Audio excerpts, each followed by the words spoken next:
trabalhando nesse sentido.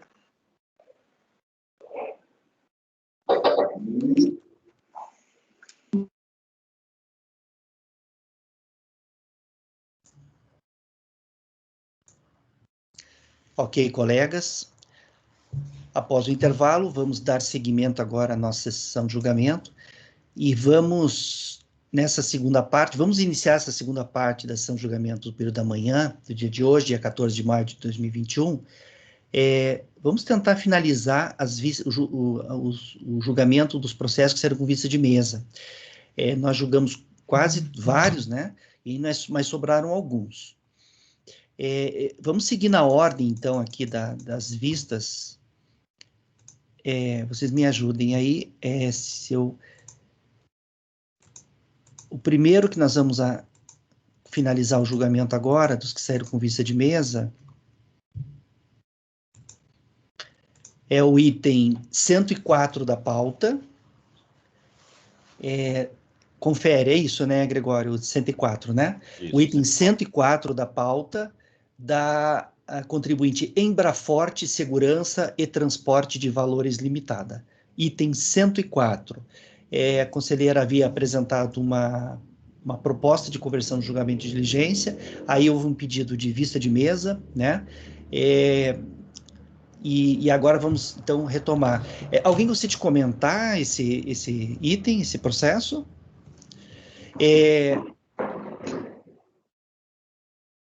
Márcio, no caso de...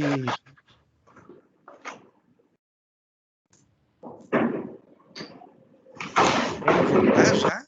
A proposta de conversão? Márcio, como você vota? Presidente, eu gostaria de pedir vista desse processo, vista para analisar com mais calma no próximo mês. Okay. Trazer para a sessão no próximo mês. Ok. Então, colegas, para o item 104 da pauta, ficará assim.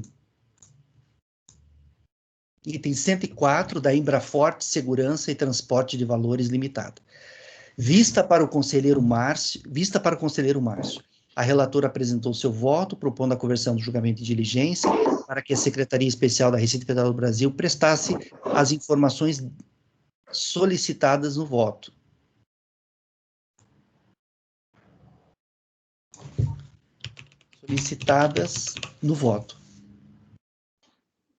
Na sequência, houve pedido de vista, os demais conselheiros não votaram, ok? Então, essa é a decisão para o item 104.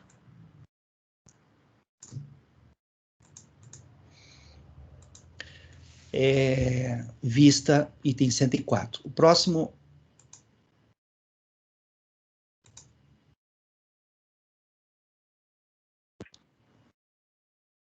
O próximo é o item 120. Não, 120 não. É o 120? Isso. É o 120, né? Deixa eu pegar lá o 120. Só um instantinho, colegas.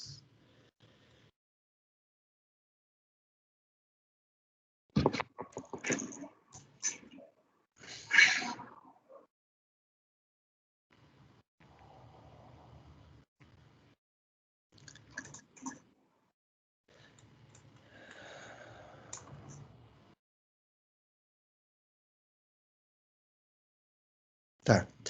Em relação ao item 120, o conselheiro relator, o item 120 é da contribuinte Sueli Feldhaus. Sueli Feldhaus, item 120, o conselheiro relator, que é o Márcio, conselheiro Márcio, apresentou seu voto, dando provimento parcial ao recurso voluntário, reconhecendo a decadência em relação ao exercício 2006, de ofício. Aí o conselheiro Gregório pediu vista de mesa do processo. Você gostaria de fazer algum esclarecimento, Gregório? Posso voltar já. Oi? Posso voltar já. Pode votar, já está em condição de votar, né? Sim. Então vamos fazer a votação, colegas. O Gregório, inclusive, é o primeiro a votar. Gregório, como você vota? Eu vou divergir do relator, presidente, para restabelecer a área de pastagem declarada pelo contribuinte na DITR, exercício 2008, correspondente à área de 600 hectares. Por quê? O contribuinte, com vista a demonstrar a referida área, ele junta no processo uma memória de cálculo que ele próprio elabora, a contribuinte, né, Sueli? A contribuinte. Ela elabora e ela parte da data 31 de dezembro de 2005, é a data inicial dela nessa memória de cálculo, e vai até agosto de 2011. E aí, nessa memória de cálculo, ela vai informando aqui todas as operações em relação à compra e venda de bovinos, junta nos autos respectivas notas fiscais de compra e venda, conforme o caso, e, por certo, faz registro aqui também dos nascimentos e das mortes dos bovinos nesse período todo aqui compreendido. Então, ela apresentou essa memória de cálculo, apresentou respectivas notas de compra e venda. Essas notas foram apresentadas para a autoridade administrativa fiscal, que conferiu o original. No processo está juntando a cópia, mas tem um carimbo do auditor fiscal dizendo que a nota fiscal confere com o original. Essas notas não foram rechaçadas, invalidadas, não foram apresentadas qualquer vício em relação a esses documentos. E mais, ela junta também um documento emitido pelo Estado de Santa Catarina, companhia, deixa eu pegar aqui o início dele, Companhia Integrada de Desenvolvimento Agrícola do Estado de Santa Catarina, é o documento denominado Projeto de Identificação de Bovinos e Bubalinos em Santa Catarina, PIB. É um programa, não conheço, enfim, mas é um programa, aqui tem assim, histórico do rebanho. E esse documento, ele começa a partir, o período dele aqui que começa, 1º de janeiro de 2008 a 1º de janeiro de 2009. Tem vários desses documentos aqui e cada um deles é para cada período. O fato é que esse PIB, né, bovino aqui, ele começou justamente nesse período aqui. Então, corte para trás, a informação é zero. Qual era a data em 31 de dezembro de 2007? Zero. Tem aqui nesse documento, zero. Por que tem zero? Porque antes não existia esse levantamento lá no Estado, pelo menos dentro desse programa aqui de identificação de bovinos e bubalinos. É como se agora alguém quisesse, vamos identificar qual é a população de lagartos na cidade de Salvador. Pô, se eu estou começando agora, eu não tenho histórico nenhum antes ainda, então meu marco inicial vai ser zero. Só que nesse documento aqui, que começa na página 128, ele registra as diversas operações de entrada, diversas, são algumas dezenas de operações de entrada, vai registrar também as saídas, para ao final concluir que existe na propriedade da contribuinte uma quantidade de animais na ordem de 489 cabeças. E essas 489 cabeças, confirmada por esse documento desse órgão do Estado de Santa Catarina, confere com o levantamento que foi elaborado pela contribuinte. Está aqui 489 cabeças. Então, assim, as cabeças não surgiram do nada, né? Não existiam e passaram a surgir do nada. Estavam lá.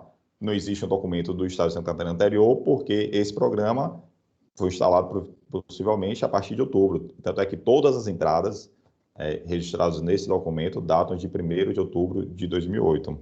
Então, com essas considerações, como existe um documento do Estado de Santa Catarina afirmando a preexistência de 489 cabeças de gados ao final de 2008, que essa quantidade confere com o levantamento e que o levantamento elaborado pela contribuinte está respaldado em documentos fiscais, os quais não foram invalidados pela autoridade administrativa fiscal, eu vou divergir do relator nesse ponto para restabelecer a área de pastagem no tamanho de 600 hectares declarado pela contribuinte em sua DTR 2008.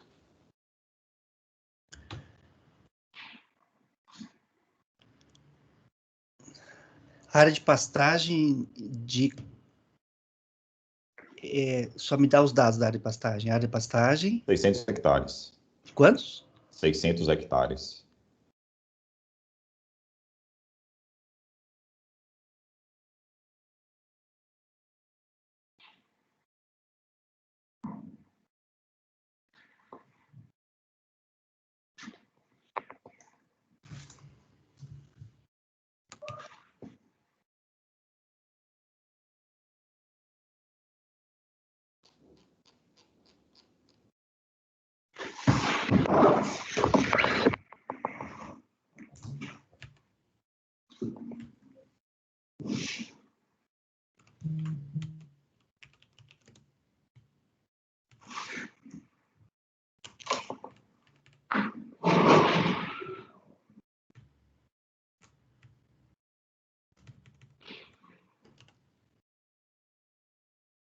Repete, 800, redondo?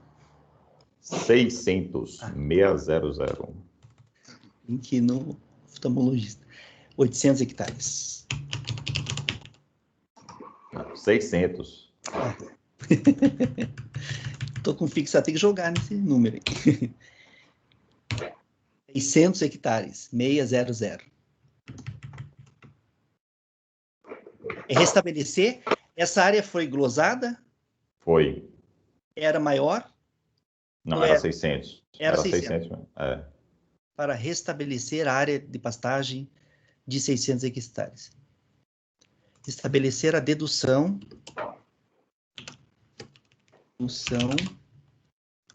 da área de pastagem de 600 hectares. Na DITR 2008, porque aqui são 3 exercícios. Na DITR de 2008. Isso. Tá, deixar bem claro aqui. Tá, colegas, então vamos lá. Em relação ao item 120, o conselheiro relator votou por reconhecer de ofício a ocorrência da decadência em relação ao exercício 2006, ao que ele está dando provimento parcial ao recurso voluntário. O conselheiro Gregório pediu vista de mesa do processo e, além dessa área que você está, nessa parte você acompanha, né, Gregório? Você também está restabelecendo uma área de pastagem de 600 hectares, que é a área que foi closada pela fiscalização. Esse é o voto do Gregório, diverge o relator e dá provimento parcial também, né, Gregório? Teve mais parcial isso, também, né? Provimento parcial. O conselheiro Gregório dá provimento parcial em maior extensão, reconhecendo também a dedução dessa área de 600 hectares. Luiz, como você vota? Eu acompanho o relator, presidente. Ok. Renata? Acompanho a divergência. Rafael? Divergência, presidente. Ok. Francisco? Eu acompanho o relator. Ana? Divergência. Eu vou acompanhar o relator também. Então, nós tivemos um empate aqui. Aí, eu vou registrar... Eu vou registrar assim, ó.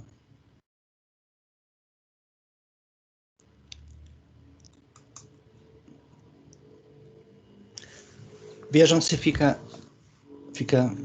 espelha o resultado da decisão proferida pela turma.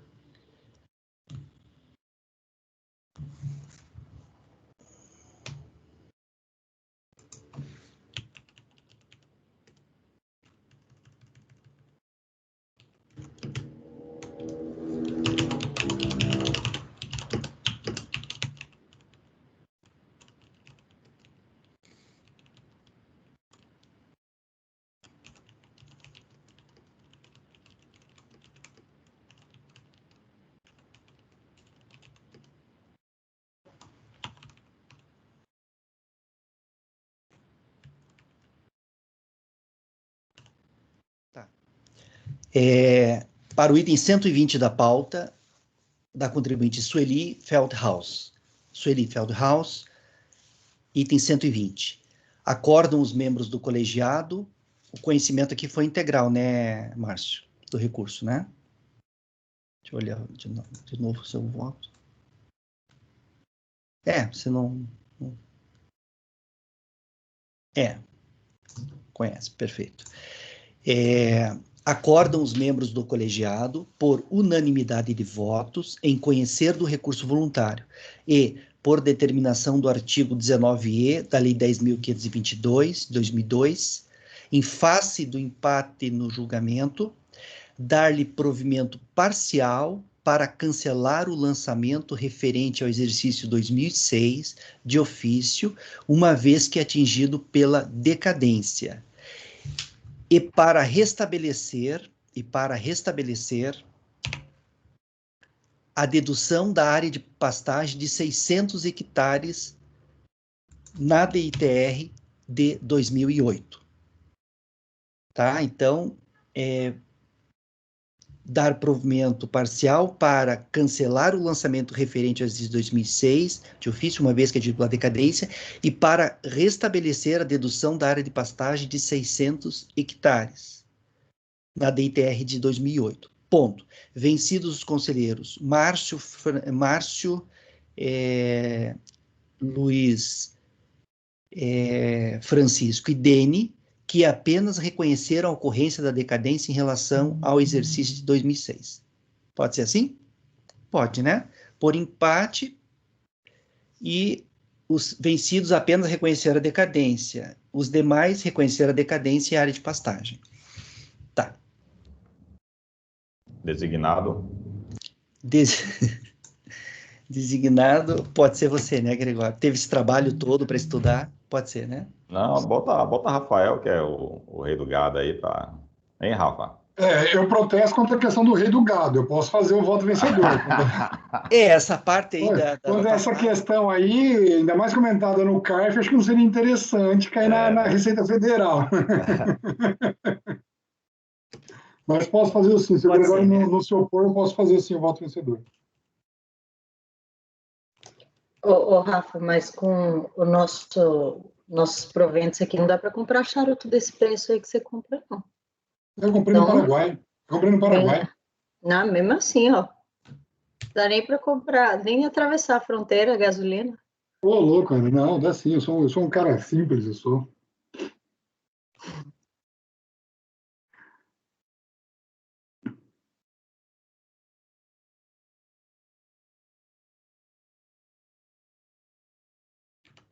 Tá, então essa foi a decisão para o item 120 da pauta. Vamos seguir aqui.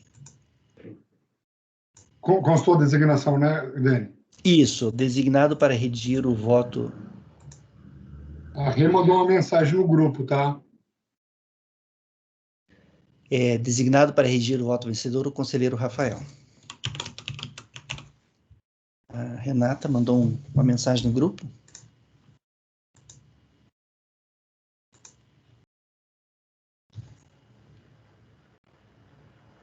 Ela tá tendo um probleminha lá de conexão. Tá. Enquanto ela tenta reconectar, deixa eu verificar aqui qual vai ser o próximo item. Fizemos o item, então, 120.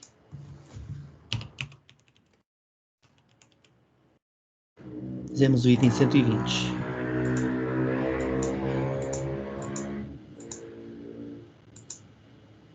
Ah, importante. Deixa eu voltar aqui no 120.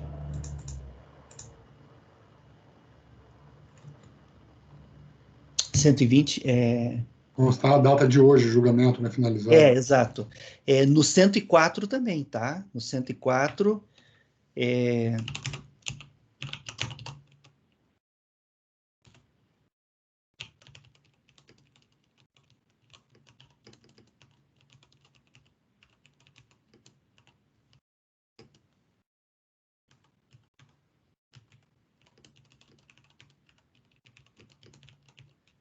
então, e no 104 que a gente julgou, vai constar também que o julgamento foi iniciado no dia correto, e concluído no dia de hoje.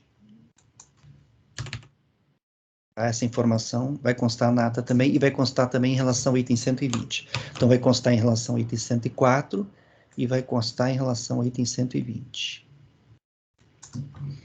Deixa eu colocar já aqui.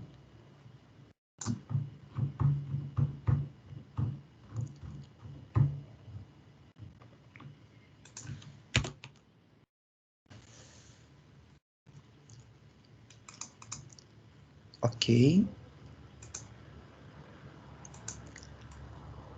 E a Renata, nada da Renata?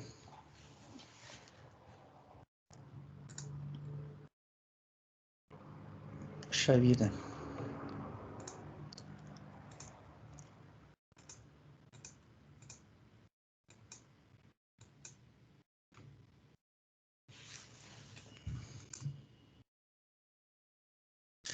Me corrijam se eu estou enganado. O próximo item seria o 192? Correto. Correto, né? Do contribuinte Vandocir José dos Santos. De relatoria do conselheiro Luiz. Já vou abrir lá, então, o voto.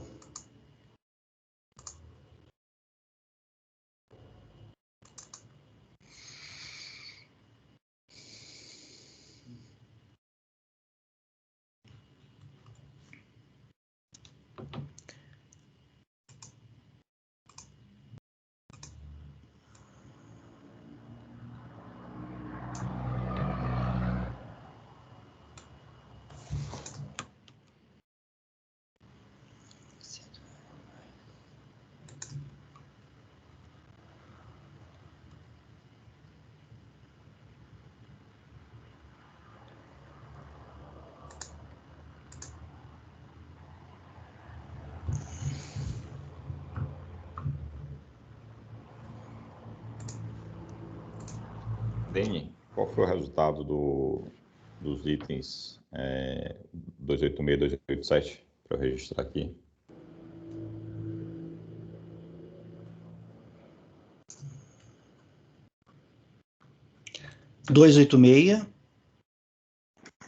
Foi vista, né, do Márcio, aquele?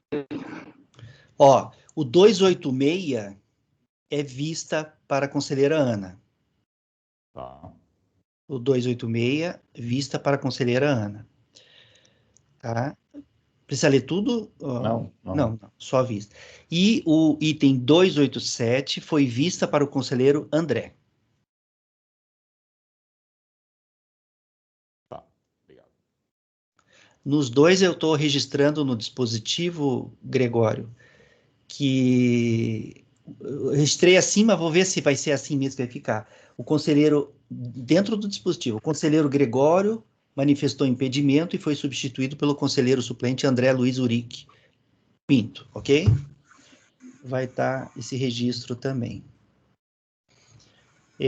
A Renata, a bolinha dela, pelo menos está aparecendo. Você está aí, Renata?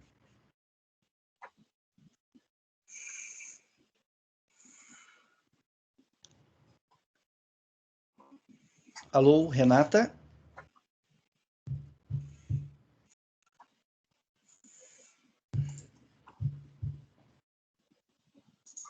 Parece que ela está falando, né? Porque aparece aí. Ela disse que está um pouco lento, porque a conexão é pelo celular.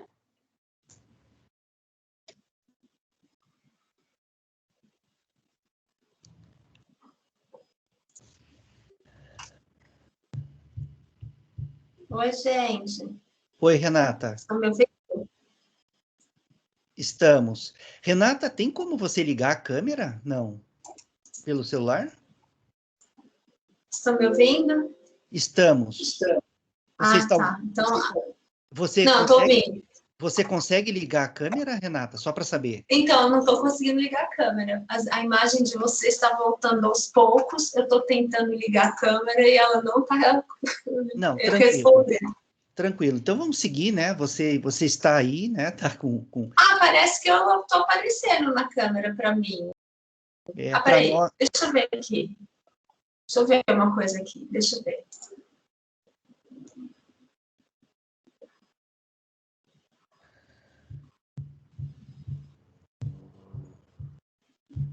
Agora sim. Agora apareceu. Então, peraí que eu vou apagar aqui, ó. Deu certo? Agora apareceu, Renata. Pronto. Ok. Vamos lá, então, né? Colegas, o próximo item da pauta, que saiu com vista de mesa, foi o item 192. 192, de relatoria do conselheiro Luiz. No item 192, o conselheiro relator, ele votou no sentido de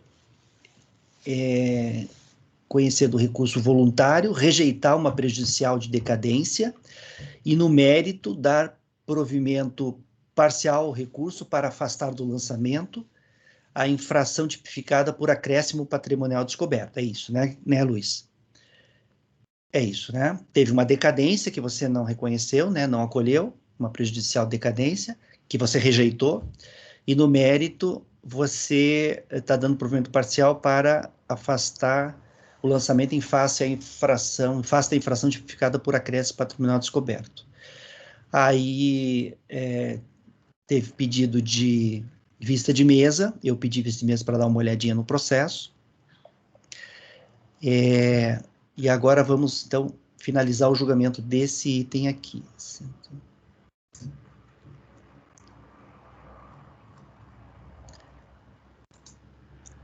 Vamos lá, então, colegas. Márcio, como você vota?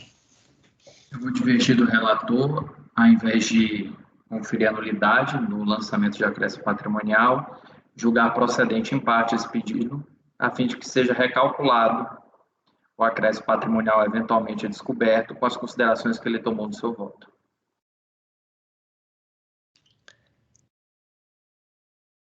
Tá, então deixa eu entender. O conselheiro relator está cancelando essa parcela do lançamento referente ao acréscimo patrimonial. Isso, ele entende ser nulo. Eu não entendo ser nulo, não, eu entendo ser apto a... Não, sim, ele anula. O Luiz diz que é nulo. Eu entendo que é procedente em parte o argumento do contribuinte, a fim de que seja recalculado o acréscimo patrimonial, considerando-se a DAA apresentada antes do início do procedimento fiscal e também os saldos. São saldos, né, Luiz? É porque eu não estou agora... Não teve DAA apresentada, Márcio, desculpe, mas a DAA foi apresentada posteriormente. Desconsiderando a DAA e os saldos, e reconsiderando os saldos apresentados de ano após ano. Mas quando você desconsiderar a DA, você vai estar reformando impérios do contribuinte, porque as verbas foram divididas por duodécimo, que eu entendo que não deveria ter sido assim, porque não é informado na DA a distribuição de verbas por mês, mas aquele valor foi, inclusive, foi deduzido os 20%, quando deveria ter vindo todo o valor que ele declarou, 8.800. Os 20% do imposto de renda devia ir lá para as aplicações, que foi o pagamento que a dedução foi feita, e a fiscalização, no meu entender, não poderia ter deduzido que ele recebeu 586 por mês. Ele declarou 8.800. O máximo que se podia fazer era perguntar ao contribuinte como aquelas verbas foram feitas, já que não estão discriminadas na DA. Por que isso? Porque isso provoca uma profunda distorção na apuração do acréscimo patrimonial. Tá? Se você considerar 8.800 num mês só, isso altera profundamente a repercussão nos demais meses. Se você considera 500 por mês, é outra configuração.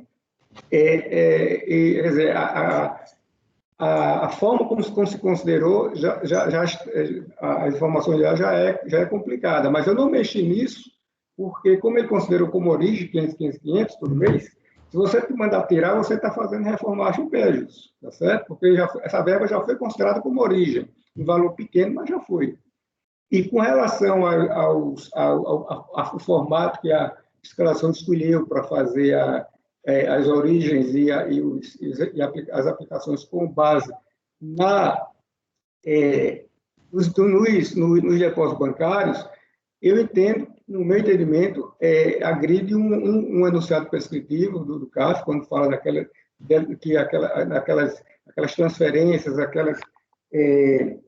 quando tem que caracterizar que a aplicação foi para consumo, do jeito que foi feito ali, está meio complicado, porque há verbas ali que são transferências, tem estorno, tem transferência de conta, tem estorno, cheque devolvido. Isso não poderia entrar na composição. Então, simplesmente você pegar o depósito bancário na entrada, o saldo da entrada, e considerar isso como origem, e o que ficar no fim como aplicações, é uma forma que, sinceramente, eu entendo meio equivocada, mas um procedimento que eu entendo equivocado, e sim está em todos os meses. Está em todos os meses. E outra coisa que também eu não entendi é pegar as aplicações no fim do despesa e jogar no começo do outro mês, como se a origem fosse. Ora, o que você faz no procedimento de variação patrimonial, desse tipo de processo, é considerar a diferença positiva, se houver, entre as origens e as aplicações apuradas no mês, E aquele valor positivo, ele já ingressa automaticamente no início do mês seguinte, para somar-se às origens. A diferença, se for negativa, vai ser exatamente o acréscimo patrimonial naquele mês. Então, o procedimento, ele está equivocado está totalmente equivocado. Assim, a forma do proceder. E se você for apenas fazer como você propõe, que como a forma como você propõe, na verdade, você vai refazer o lançamento inteiro, aí, inclusive, terá que ser dado direito ao contribuinte para se pronunciar de novo sobre aquela nova planilha, né? Não é só chegar. Diferente é quando nós fizemos já, eu já fiz vários, acho que você já fez também, acréscimo patrimonial, quando o contribuinte aponta verbas específicas, diz essa verba aqui, a fiscalização não considerou como origem, e é origem, eu comprovo que é origem. Então, pontualmente, você solicita que aqui nós procedemos que aquela verba seja considerada como origem. E aí a gente está fazendo o quê? Está fazendo um ajuste na base de cálculo do lançamento, sem mexer no procedimento. A gente apenas está trabalhando com verbas que, por critérios que a fiscalização entendeu, não era origem. Mas nós chegamos à conclusão, nós, o colegiado, o relator, que era uma origem. Isso não tem nada a ver com o procedimento, é uma questão de interpretação da verba, do valor da quantia que a fiscalização entendeu que não é origem e quem foi julgar entendeu que é, desde que o contribuinte alegue, claro, né? Do mesmo jeito na aplicação, quer dizer, quando você mexe em verbas específicas, seja na origem e na aplicação, nós não estamos refazendo o lançamento, nós estamos apenas a questão interpretativa da verba. Isso é uma coisa. Outra coisa é quando todo o procedimento está desconforme. Aí é outra história, porque você tem que refazer todo o lançamento nessa sua proposição e abrir um novo direito de defesa do contribuinte, porque o contribuinte pode questionar, inclusive, aquelas verbas se foram lá colocadas como origem, como aplicação outra vez. É um outro lançamento, não tem como não negar isso. Né? É um outro lançamento. E pelo que eu entendo, o contencioso não se presta para isso, para consertar o lançamento, para mandar refazer o lançamento. A gente trabalha em coisas pontuais. Quando a gente exclui uma verba, que a gente está discordando ou concordando, né, vai depender, do entendimento que a DRJ, que a decisão de instância deu, ou que o contribuinte trouxe, mas em relação a entendimento de direito. A gente não está trabalhando com o procedimento em si da execução, tá certo? É por isso que eu estou falando isso aí, porque você, inclusive, fez uma alusão. Não, eu me lembro que ontem você disse, não, nós fazemos isso direto, excluímos base. Realmente nós fazemos isso direto, mas quando nós fazemos, nós estamos excluindo em função de um entendimento jurídico que a gente extrai daquele. Não é um erro do procedimento. A gente não está dizendo que, por exemplo, quando a fiscalização coloca, não só na contribuição previdenciária, ela coloca o PAT, por exemplo, o auxílio alimentação dentro da base, a fiscalização não errou, assim, não tem um erro de procedimento. É um entendimento diferente do que o CAF já até simulou, né? Já até simulou. É um entendimento diferente do que o CAF tem, mas o procedimento não é um erro de procedimento, é uma interpretação distinta que a fiscalização fez quando incluiu aquela verba na base fiscal. Quando a gente extrai aqui, nós não estamos corrigindo o lançamento, nós estamos aplicando o entendimento que é vigente, seja por conta de decisões do STF, do STJ ou dos próprios denunciados pelas crimes do CAF.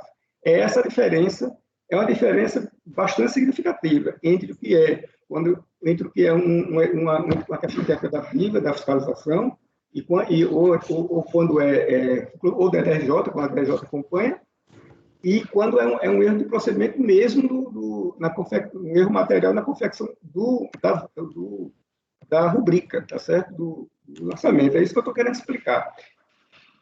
É só para esclarecer esse ponto. Márcio, você mantém teu voto? Eu me entendo por satisfeito com a justificativa do Luiz. No caso do contencioso, de fato, poderia nascer uma preterição do direito de defesa, já que você teria que reabrir o contencioso para que ele se manifestasse contra a planilha. Eu vou acompanhar o relator. Ok. Gregório, como você vota? Relator. Renata? Acompanho o relator. Rafael. Relator, presidente. Francisco. Eu, no início da discussão, eu levantei a mãozinha, mas não foi percebido, eu não quis interromper, até porque o Luiz uma vez, ele já se aborreceu, porque eu fiz isso durante a votação, mas... Deixa eu baixar ela. Nesse caso aqui, só desculpe, Francisco, o debate estava aberto. O debate estava aberto, a gente estava... Mas estava votando. Não, mas eu não critiquei o que você fez, não, que você explicou direitinho. Eu só falei assim, eu não intervi em relação para não lhe interromper, foi só nesse ponto que eu disse. Eu não estou criticando a sua intervenção. Tá?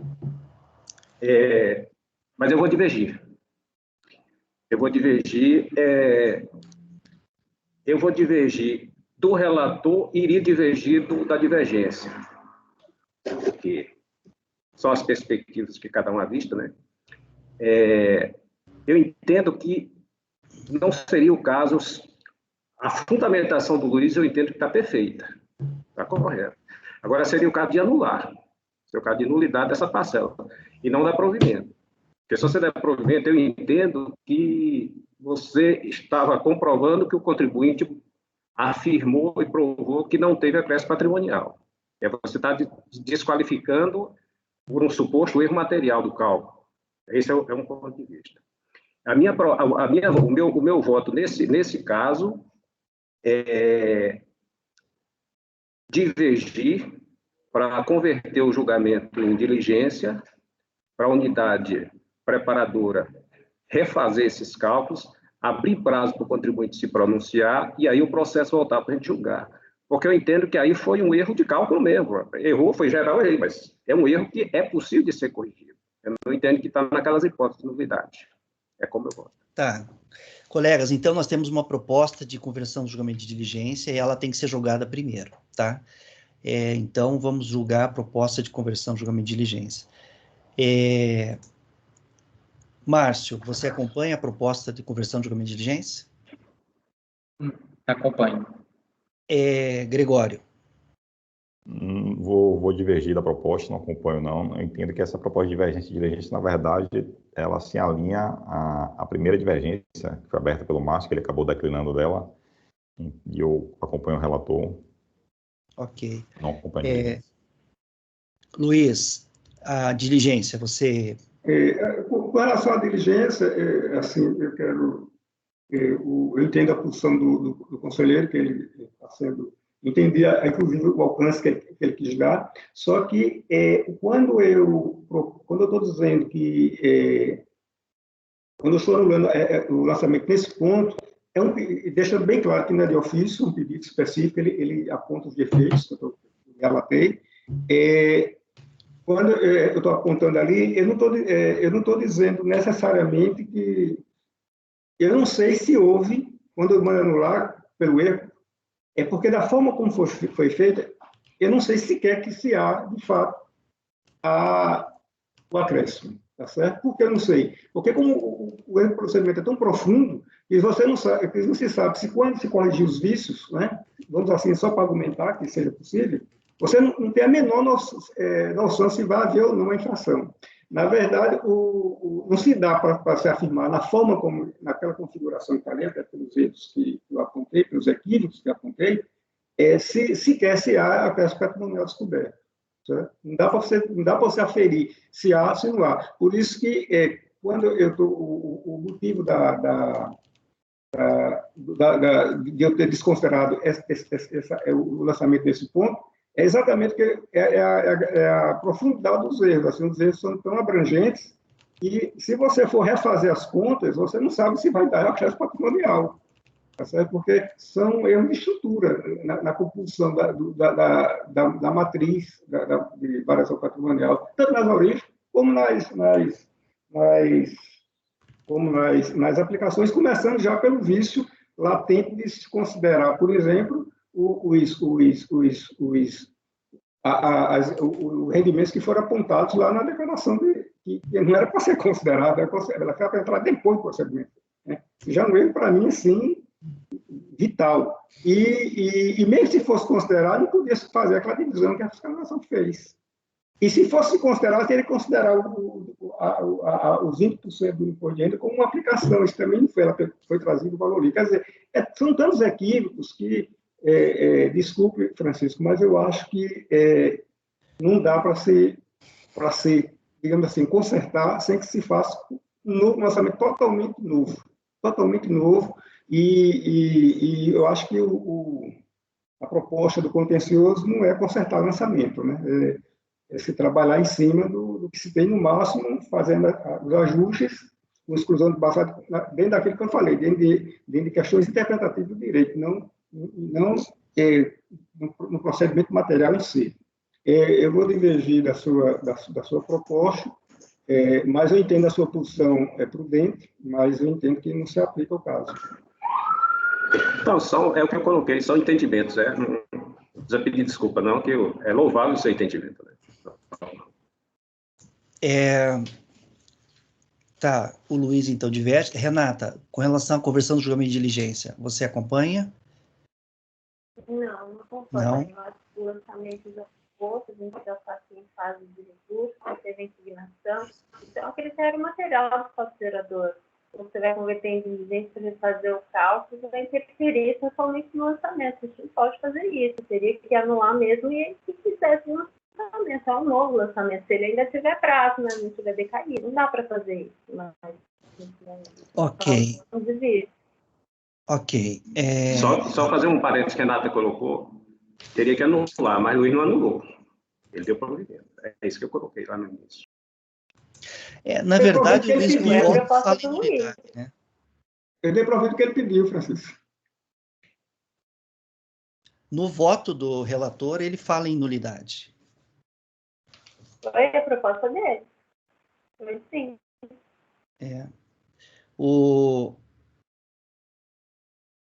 Só que na conclusão ele não diz anular por vício material, vício formal, alguma coisa assim, ele não fala, né? Tá. Rafael, como você... Ele pode até complementar, simplesmente foi vício material, porque é um aspecto relevante ao vício material. Aqui eu estou fazendo até mais, é uma sugestão, estou me posicionando, eu acho que isso é um aspecto material. Eu faço quantitativo, então é vício material. Fazendo assim uma breve consideração, na verdade o erro aí está no consequente normativo, na base de cálculo, do consequente normativo da regra matriz de incidência. O consequente normativo tem a base de cálculo e o critério pessoal e o quantitativo, né? No caso, é o quantitativo, é a base de cálculo que está equivocada. Portanto, é um vício material.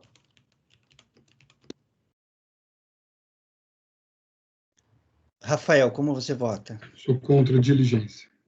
Ok. Ana, com relação à diligência? Eu rejeito a diligência. Eu também vou divergir da diligência. Tá, e agora no voto do relator, tá? Vamos colher de novo aqui os votos em relação ao voto do relator, tá? O relator, então, está conhecendo em parte do recurso voluntário.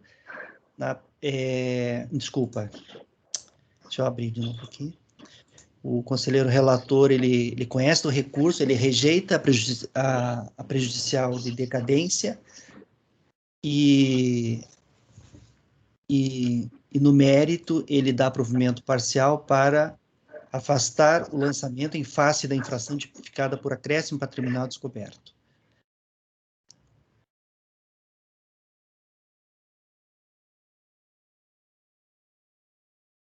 Ele até diz assim no final do voto, nessa parte, né, que ele pugna pela nulidade do auto-infração nesse ponto do voto. Ele até assim se manifesta, mas no final ele afasta do lançamento essa parte, cancela o lançamento em relação ao acréscimo patrimonial. Márcio, então vamos votar de novo, com relação ao voto do conselheiro relator, do Luiz. Como que você vota? Eu acompanho o relator. Acompanha. Gregório. Relator. Relator. Renata. Acompanho, relator. Rafael. Relator. Francisco. Eu acompanho pelas conclusões. Ana. Relator. Eu vou divergir do relator e vou negar provimento ao recurso voluntário.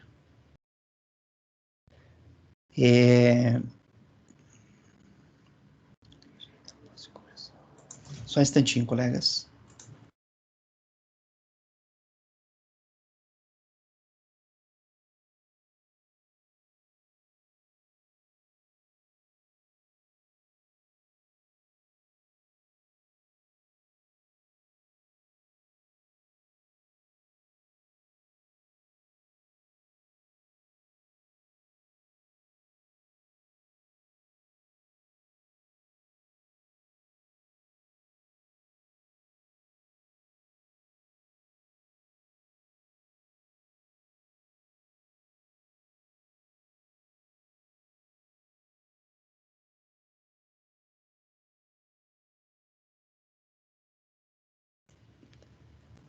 Francisco, a proposta de conversão era para que a unidade de origem lá da Receita Federal procedesse a um ajuste no cálculo em relação ao preço patrimonial, né? Podendo, deixa eu só entender aqui a sua... Tá fechado já ou pode ir? O seu voto. Você está... Ou está fechado, não pode mais, não discute mais? Não, pode. Eu não pronunciei ainda, né? Eu não fiz a leitura, então, né? Eu vou negar provimento, eu assim,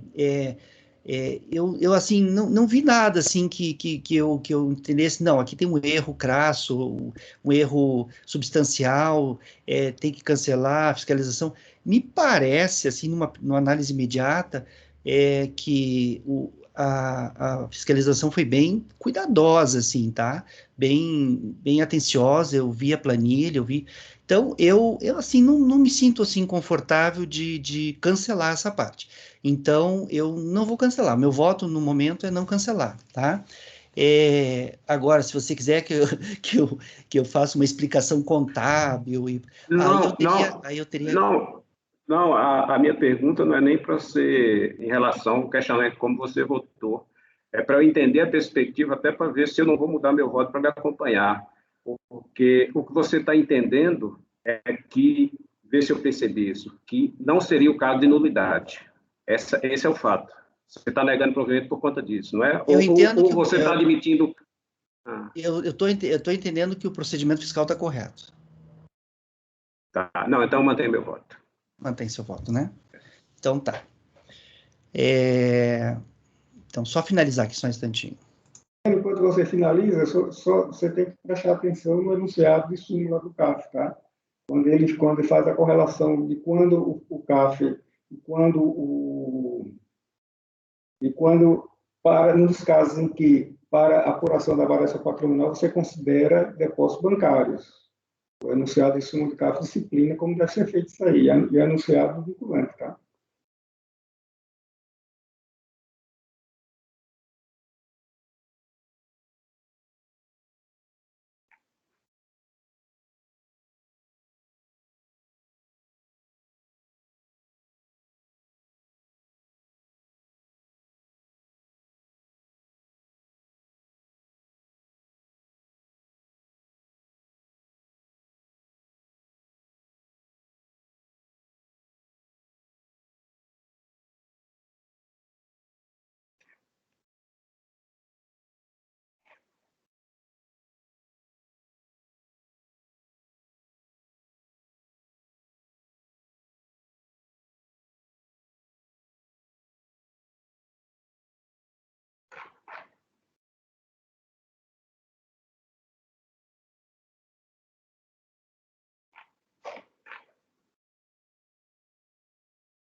E tem outro aspecto também, que a fiscalização, ao considerar rendimentos que foram formados numa declaração apresentada posteriormente ao procedimento fiscal, nada dessa declaração poderia estar na variação patrimonial, enunciado 3333 do súmula CAP.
Luiz, eu estou olhando aqui, que ele é de 95, né? Base 95, o lançamento foi em 2001. Não teve recolhimento, não teve... Não, pagamento. Teve não. Ele apresentou ele apresentou, como eu falei, uma declaração de imposto de renda 5 meses após o início da ação fiscal. E só trouxe rendimentos, ele declarou rendimentos, e foi mesmo assim, foi no modelo simplificado, declarando 8.800 rendimentos, só isso. Ele aplicou os 5%, né, da coisa, e pronto. Tá. Colegas, para o item 192 da pauta do contribuinte Vandocir José dos Santos, ficará assim o resultado. Item 192 do contribuinte Vandocir José dos Santos. Acordam os membros do colegiado, por maioria de votos, em rejeitar proposta de conversão do julgamento em diligência para que a unidade de origem da Secretaria Especial da Receita Federal do Brasil procedesse a um ajuste no cálculo do lançamento em relação ao acréscimo patrimonial descoberto. Sendo vencido o conselheiro Francisco, entre parênteses, autor da proposta.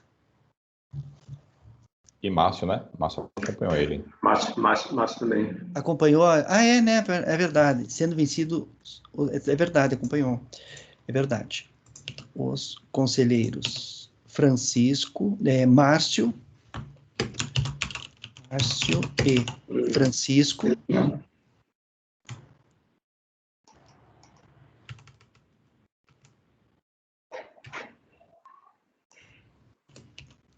ok. Por unanimidade de votos em rejeitar a prejudicial de decadência e, no mérito, por maioria de votos, dar provimento parcial ao recurso voluntário para afastar o lançamento em face da infração tipificada por acréscimo patrimonial descoberto. Vencido o conselheiro Deniqui, negou o provimento ao recurso. Ok? Votou pelas conclusões, Francisco. Teve o voto pelas conclusões. E julgado dia 14.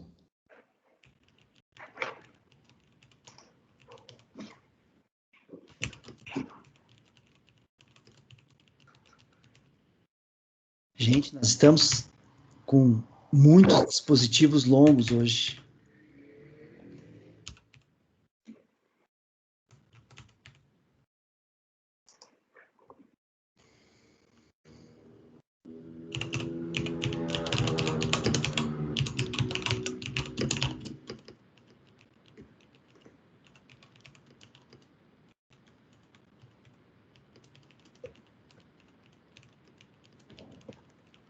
Então, concluído, então, no dia 14 de maio de 2021, no período da manhã, e iniciado, aí eu vou colocar a data do início. Tá. Então, essa foi a decisão para o item 192 da pauta, tá?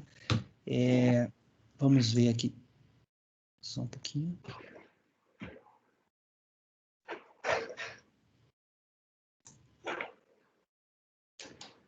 Nós temos agora o item 267 da pauta.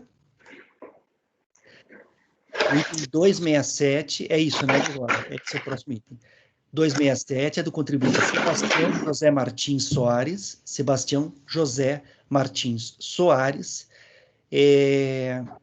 Esse aqui é um caso envolvendo isenção por portador de moléstia grave, né? Eu pedi vista de mesa, né? E já estou em condições de votar, tá? Colegas, é o item 267, deixa eu abrir aqui ele, só um instantinho.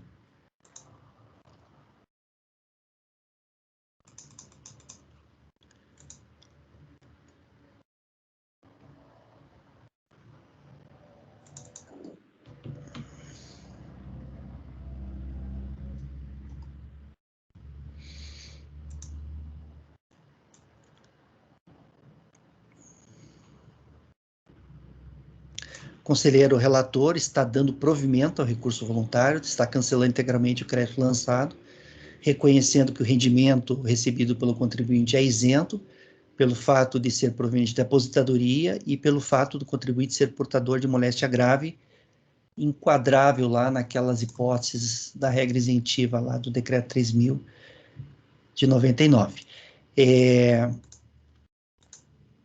Em relação ao item 267, provimento ao recurso. Só um pouquinho, colegas. Nossa, ligação de Goiás. Deixa eu tirar o... Deve ser telemarketing, né? Deixa eu tirar o volume aqui.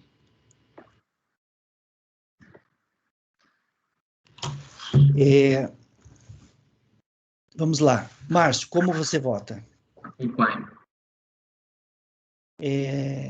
Luiz? Acompanho. Renata? Acompanho. Rafael? Acompanho. Francisco? Acompanho. Ana? Acompanho. Eu vou acompanhar também.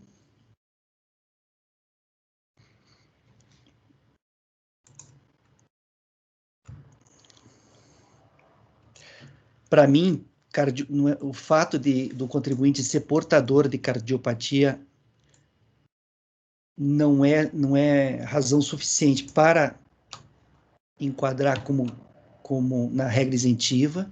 Pode ter estente, na minha ótica pode até ter ponte safena, ponte mamária, que é o caso do meu pai. Eu aplico sempre a segunda diretriz do Conselho da Sociedade Brasileira de Cardiopatia, né? É uma diretriz que orienta os médicos na emissão desses atestados para fins, inclusive, de aposentado, de isenção de imposto de renda. Mas no caso aqui específico, há um laudo médico oficial, assinado por um médico, é um capitão, parece, é um militar, um médico, atestando expressamente, com todas as letras, que o contribuinte é portador de cardiopatia grave, enquadrável lá. Então, aí não tem como, né? A gente tem que... Então, nesse caso, não vejo como não dar razão ao contribuinte. Então, esse foi o item 267 da pauta, 267, do contribuinte Sebastião José Martins Soares. Sebastião José Martins Soares, item 267. Ficou assim o resultado. Acordam os membros do colegiado, por unanimidade de votos, em dar provimento ao recurso voluntário, tá? Repetindo, 267, acordam os membros do colegiado, por unanimidade de votos, em dar provimento ao recurso voluntário. Esse é o item 267.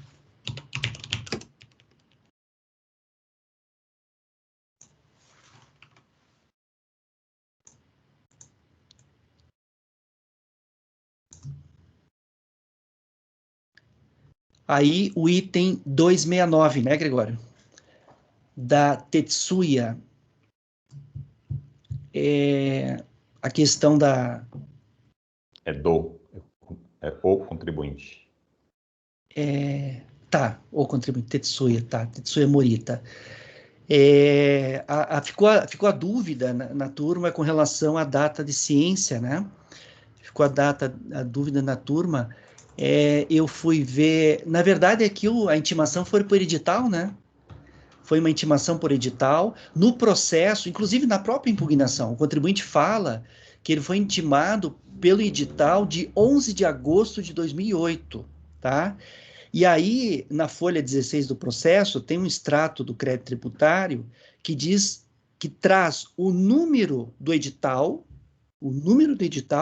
e diz que o vencimento é o dia 26 de setembro de 2008.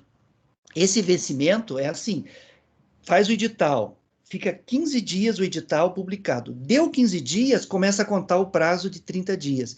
Eu acredito que esses 30 dias, o vencimento que diz aqui, que é 26/9, é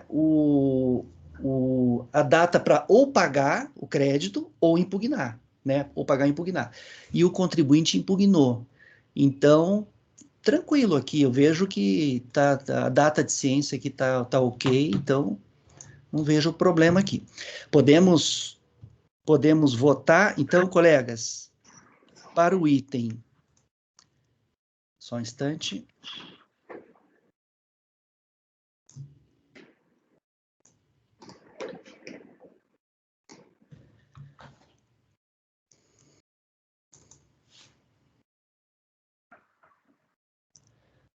Para o item 269 da pauta, do contribuinte Tetsuya Morita, o conselheiro relator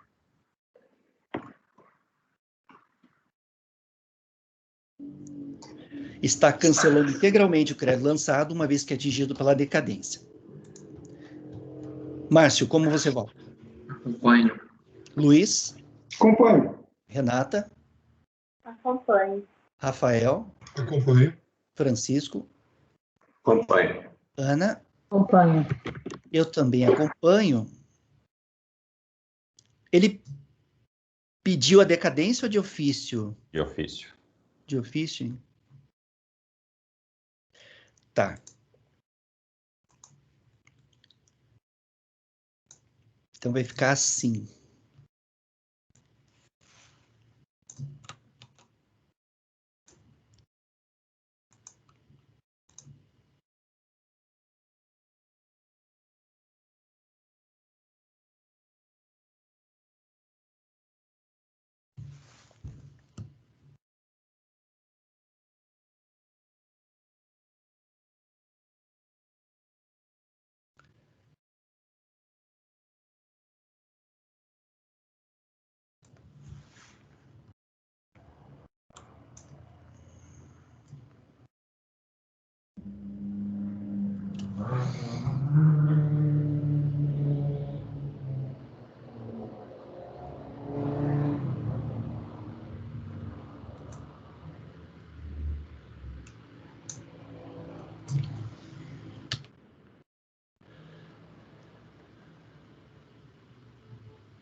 Vou consignar assim, ó. Para o item 269 da pauta, o contribuinte Tetsuya Morita. Acordam os membros do colegiado, por unanimidade de votos, em dar provimento ao recurso voluntário, cancelando-se integralmente o crédito lançado, uma vez que é atingido pela decadência, a qual é reconhecida de ofício. Tá? Pode ser assim, Gregório? Eu não gosto muito dar provimento a um recurso que... o recurso em si foi negado provimento, né? A decadência está sendo conhecida de ofício. Mas é uma orientação do CARF, acho que até para fins dos sistemas, né? Para constar lá se foi dado ou não provimento, se foi conhecido ou não. Então fica assim para o item 269, Tetsuya Morita. Acordam os membros do colegiado, por unanimidade de votos, em dar provimento ao recurso voluntário, cancelando-se integralmente o crédito lançado, uma vez que é atingido pela decadência, a qual é reconhecida de ofício. Esse é o item 269 da pauta.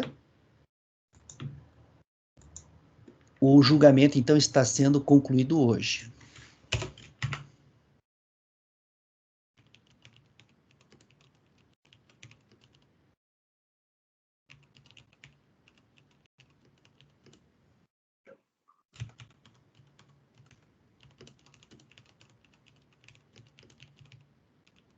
Dizendo aqui que foi iniciado no dia tal e concluído hoje pela manhã. Tá. Esse é o item 269.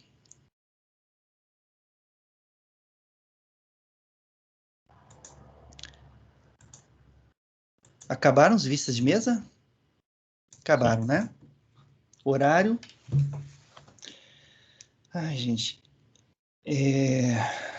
23 minutos. 23 minutos. Vamos, então, para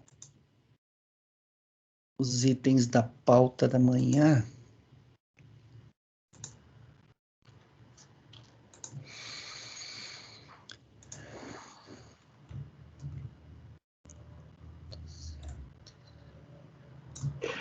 Gregório, tem um aí que são 6 processos da mesma empresa. Esse aí eu acho que, nem que não fosse de manhã ou se fosse de tarde, deveria julgar para dar volume, né? Se o Gregório concordar. 296, 301.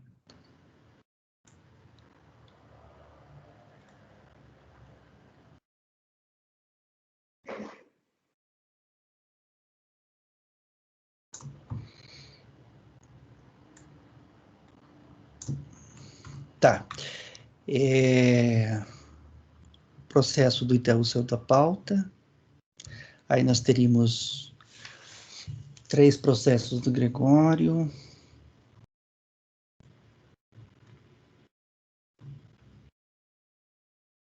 Da central elétrica, você está falando, né? Isso? É. Esses da central elétrica a gente consegue fazer nesse pequeno intervalo de tempo que a gente tem, Gregório?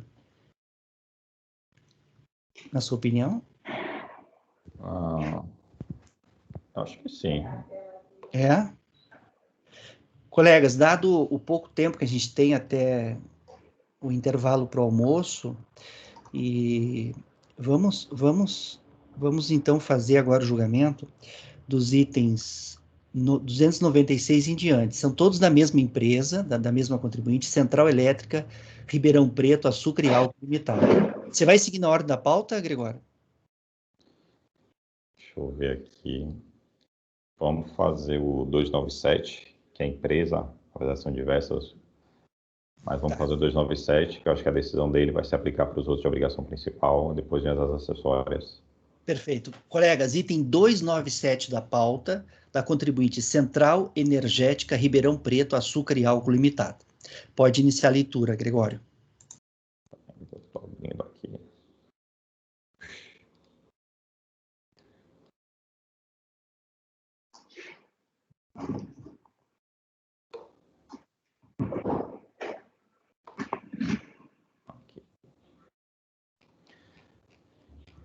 Indo direto ao voto, presidente.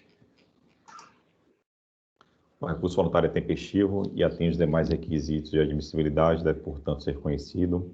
Trata-se presente de caso de auto de infração, referente ao DBCAD de 37.91.650.0, com vistas de débitos relativos a contribuições devidas à Seguridade Social, relativos à parte patronal e do financiamento dos benefícios concedidos em razão do grau de incidência de capacidade laborativa decorrentes dos riscos ambientais de trabalho, incidentes sobre remunerações pagas, assegurados empregados, avulsos e contribuintes individuais, a entidades terceiras e a retenção de 11% do valor bruto das notas fiscais incidentes sobre os serviços prestados mediante cessão de mão de obra empreitada, referente às competências novembro de 2004 a dezembro de 2006. Nos termos do relatório fiscal, tem-se que foram constatadas divergências entre os lançamentos contábeis e folhas de pagamento e GFIP, incluindo o enquadramento incorreto do código FPAS, acarretando diferenças a serem recolhidas.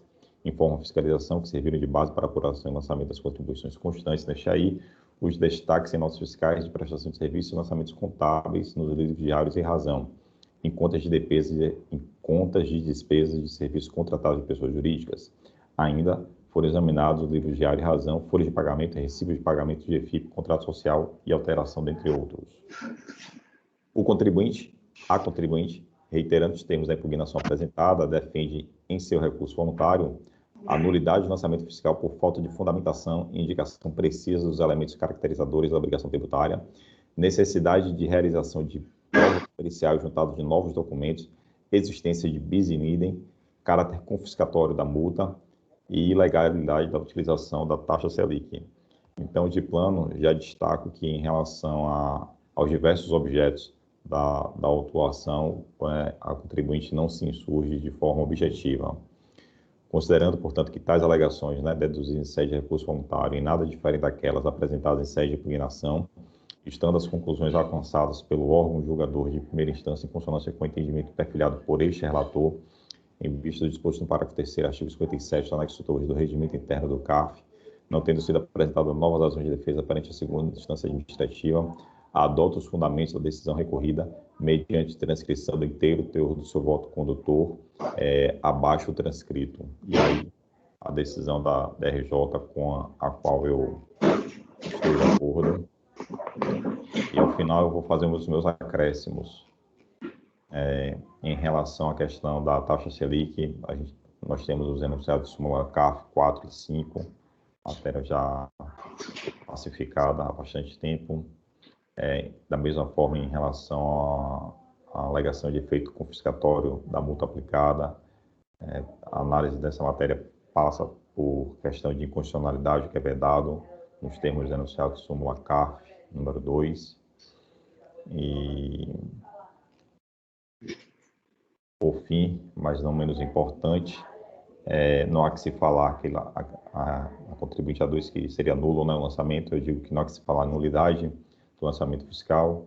De fato, no caso em análise, tem-se que a autuação fiscal contém todos os requisitos legais estabelecidos no artigo 10 da Decreto 7235, que rege o processo administrativo fiscal, trazendo, portanto, as informações obrigatórias previstas nos seus incisos 1 a 6 e parágrafo único, especialmente aquelas necessárias ao estabelecimento do contraditório, permitindo a ampla defesa da autuada.